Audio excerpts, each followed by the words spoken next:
Hey everybody, my name's TecToss and I'd like to welcome you all to the prologue to our new series.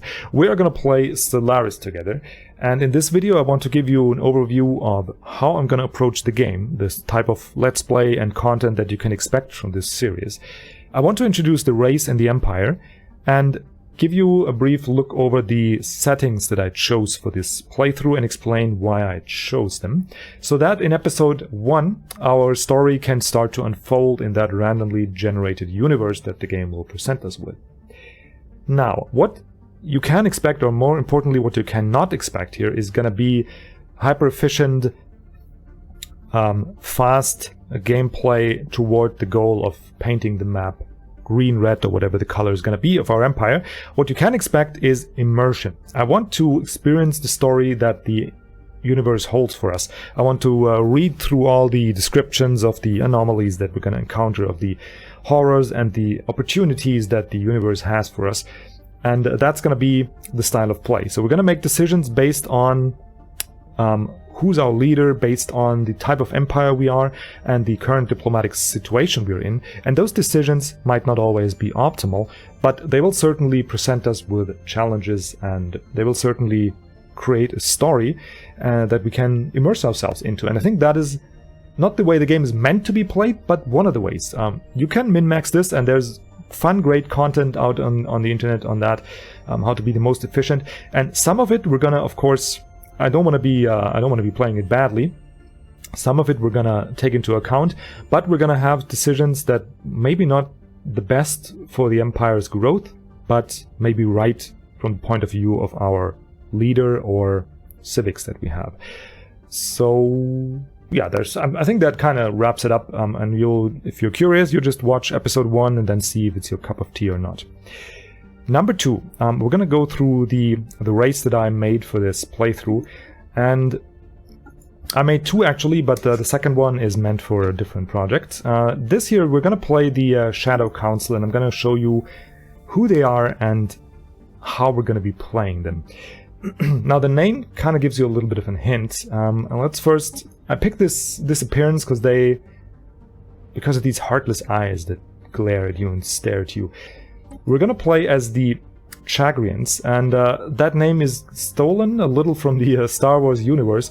The advisor of Jabba the Hutt, I think, was a Chagrian. And this race here is living on, as you can see, on a tomb world, and we're gonna see on that origin. We're living in a post-apocalyptic world where we once had a blooming, wonderful society that used a little too many resources, a little too fast, and the ecosystem collapsed, and there was a catastrophic event that this society came out of. And in that aftermath, in that new world, in that resource scarce, harsh environment where survival of the fittest is key, a kind of league of bandits and cutthroats emerged, and they slowly but surely influenced and molded that society. So that's how we're going to get to these traits. The people of the Chagrians, they are very intelligent and very charismatic, as that is important to survive on this world. At first it was physical strength, but slowly, as the basic needs were taken care of, and we had some more food production again, and maybe some trade and ways to survive, it was more important to manipulate the strings of society to put yourself in a position of power. And that is what happened on Velutaria Prime. That is the race we're playing. They're unruly, they're a little hard to control, because they do what they want and their motives are not always clear. They're very charismatic, they know how to get what they want and talk you into it, though you can be sure the motive is always personal gain. And they're very intelligent. The type of empire that formed from that is a kind of oligarchy. There's no real official government on Velutaria Prime, but there's an oligarchy, like the bandit lords, the most influential members deciding, and they have a formal ruler, though it's not really clear if he holds any power or if he's a puppet of the Shadow Council that is operating in the background. We'll find that out as we play. It depends on the ruler. If he's strong enough and if he's support enough, then he might be the real ruler, but the Shadow Council is always present and trying to personally enrich themselves. Of course, for this type of society to work, we need slaves, we need people to do the demeaning labor, then shut up about it and just do what they're told and be replaced if they don't. So we have slaver guilds and a Shadow Council. Authority and strength is well respected in this society, so we are authoritarian, though not fanatic. We don't have a dictator, we don't, there's nobody hailing the one king, but authority and strength, as I said, are respected. We are also xenophile, as on this resource-scarce tomb world, it is almost necessary to trade with your neighbors to get the resources you want, and don't really mind having them in our society so much, as long as they shut up and do what they're told and are productive members. Why not? Who cares where the riches come from that we grab, right? And that leads us to materialistic. As I've said many a time, everybody in the Chagrin community, or can you even call that a community? I don't know. Society is trying to personally enrich themselves, and hence they are materialistic. None of these traits are fanatic though, because as much as it's clear that there's always a second motive and is always egotistical, it's never that clear what it is. So they are motivated, but not so obvious in which direction. For the, let's see, for the city appearance, there's not really the exactly perfect one, but I went with a mammalian one. I went with this robe dress, because it looks mysterious, and these ornaments here, it's like a mix of holding up what made the old society great and going forward in the future.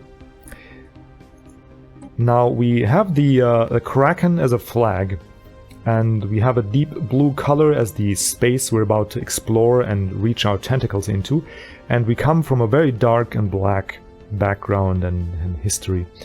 And maybe it's representing of the hearts of the Chagrins, I'm not sure.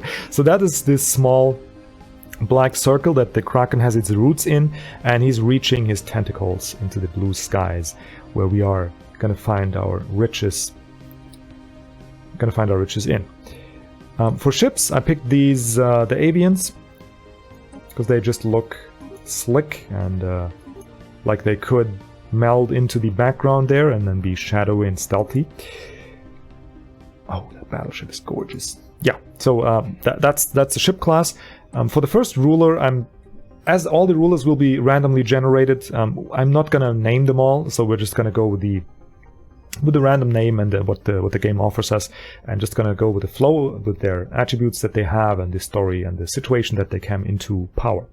And the first one is Otia Na Tukor, female, though I'm not sure. Yeah, it's kind of hard to distinguish there. Apparently just the tattoo differs it, so maybe you need to look under the robes, but hey, that's not youth-free content, so we're not gonna show that here. Yeah, so that is our race, and the style of play is we certainly want to grow, but we also need diplomacy. We also want to know everything about our opponent. We don't want to take risks in attacking anybody or reveal our motives. So we're gonna use the spy system heavily. I'm gonna try catch backstab a lot if we can do that, and just try and expand carefully and with sure bets, and not go in a risky all-out war. We're certainly not going to fight for any ideals. Right, I think that is all that needs to be said about the lovely people of the Chagrins. We're going to come to the game settings that we're going to play. Now, for the Let's Play format, and having watched other channels that kind of roleplay a little bit more, these series tend to go really long, so I think 600 stars is plenty for us to explore. So we're gonna go with a medium-sized galaxy, and I'm thinking that's gonna keep us busy a cool 100 episodes or more. I want lots of AI empires in there, so maybe go with 13. Seems like a good uneven number. I don't want any advanced AI stars. We're all gonna grow at the same rate and beat each other's heads in for dominance in galaxy, as one does. Some fallen empires is fine. Marauder empires, sure. Yeah, sure, we're gonna leave those in. We also want the crisis. I want to put it maybe on 2 times its strength. You can go up to 25 now, but as I said, I'm not really gonna min-max, so I think a crisis at that level is just gonna ruffle stomp all over it. It still might do that at 2 times strength, but at least we have a bit of a shot. The difficulty level I'm gonna crank up for the simple reason of having more fun. I'm not gonna go to Grand Admiral because I think that's a little too high for somebody relearning the game like me and for the type of playthrough we're gonna do. But I'm gonna put it on Admiral because I want a real challenge. I want the possibility to exist that the AI will sweep the floor with us. Because there's no real winning in this game. Winning is the fun playing. So I feel I want that possibility in there. We're gonna have scaling difficulty on, so the AI will slowly get its bonuses and will not have them right from the start. Normal aggressiveness. Yeah, normal seems good. And yeah, the rest we're just gonna leave as is. I might fiddle a little bit with the mid-game, end-game stuff here. But yeah, those are the settings and my reasons for it. Right, so that is pretty much it that I needed to say before we get into gameplay.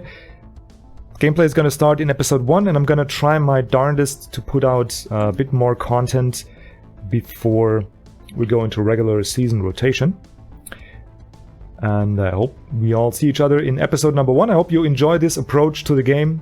I certainly am excited for it, because there's so much great content in the game that I feel gets rushed through in all these hyper-efficient techie playthroughs, that I want to provide a little bit of a different perspective on the game. Until next episode, thank you guys so much for watching. Again, if you enjoy the series, please let me know in the comments and tell me what you think of it, what you think of the approach, what you like to see upcoming in the videos, and I'll read it all and take it into consideration. Until episode 1, you guys have a wonderful day and goodbye.